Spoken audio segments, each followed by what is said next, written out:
Maharaja Sayajirao university faculty of technology and એન્જિનિયરિંગના વિદ્યાર્થીઓએ result બાબતે યુનિવર્સિટીના રજિસ્ટ્રારને આવેદનપત્ર પાઠવ્યું. મહારાજા સયાજીરાવ યુનિવર્સિટીની ફેકલ્ટી ઓફ ટેકનોલોજી એન્ડ એન્જિનિયરિંગના રેગ્યુલર વિદ્યાર્થીઓની પરીક્ષા ગત તારીખ 6/5/2017ના રોજ પૂરી થઈ ગઈ.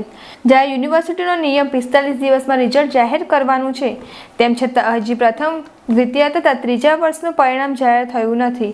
આ બાબતે ઝડપી નિકાલ લાવવા વિદ્યાર્થીઓએ યુનિવર્સિટીના રજિસ્ટ્રારને ભારે સૂત્રોચ્ચાર સાથે આવેદનપત્ર પાઠવ્યું.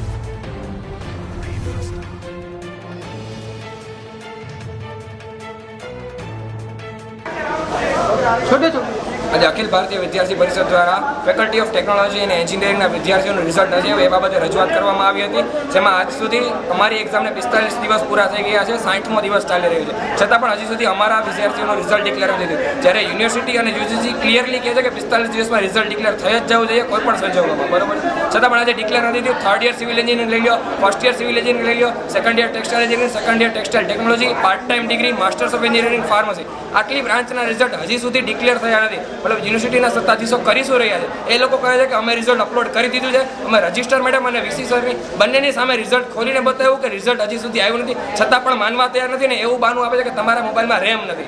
મતલબ એ એન્જિનિયર્સને શીખવાડે છે કે મોબાઈલમાં રેમ શું વસ્તુ છે. આજે એ સિવાય ફાર્મસી ફેકલ્ટીનું રિઝલ્ટ હજી સુધી ડિક્લેર નથી થયું, જેને કારણે આજથી ફાર્મસી ફેકલ્ટીમાં પોસ્ટ ગ્રેજ્યુએશનની એડમિશન પ્રોસેસ સ્ટાર્ટ થઈ રહી છે, છતાં પણ હજી આપણી યુનિવર્સિટીના વિદ્યાર્થી પાસે રિઝલ્ટ પણ હાથમાં નથી. એમનું ભવિષ્ય ધૂંધળું છે, એમને ખબર પણ નથી કે અમે માસ્ટર કરી શકીએ કે નહીં કરી શકીએ. મતલબ આજ આપણું વિદ્યાર્થીઓનું ભવિષ્ય છે યુનિવર્સિટીની અંદર એક મોટો પ્રશ્ન જ ચિહ્ન છે. જ્યારે યુનિવર્સિટી બહુ મોટી બળાસ મારે છે કે અમે આ ગ્રેડ લાવીએ છીએ, આ ગ્રેડ લાવીએ છીએ, તો એ જાળવી રાખવા માટે શું પ્રયાસ કરી રહ્યા છે? આગળ નથી વધુ યુનિવર્સિટીના સત્તાધીશોને કે પછી એમની તોછલી રાજનીતિમાં રચ્યા બચ્યા રહે છે. કોને રજૂઆત કરવા રજૂઆત અમે રજિસ્ટર મેડમને કરી છે. હજી સુધી રજિસ્ટર મેડમ દ્વારા અમને કોઈ ક્લિયર કટ જવાબ આપવામાં નથી આવ્યો કે રિઝલ્ટ ક્યારે ડિક્લેર થશે. એટલા માટે અમે જ્યાં સુધી વીસી સર અમને કોઈ એશ્યોરન્સ ન આપે ત્યાં સુધી આજ અહીંયા જ ઊભા રહેશે અને આવતીકાલ સુધીમાં જો રિઝલ્ટ ડિક્લેર નહીં થાય તો ઉગ્રથી ઉગ્ર આંદોલન પણ કરી શકીએ છીએ. શું નામ તારું? Parth Radadiya, general secretary, faculty of technology and engineering, ABVP.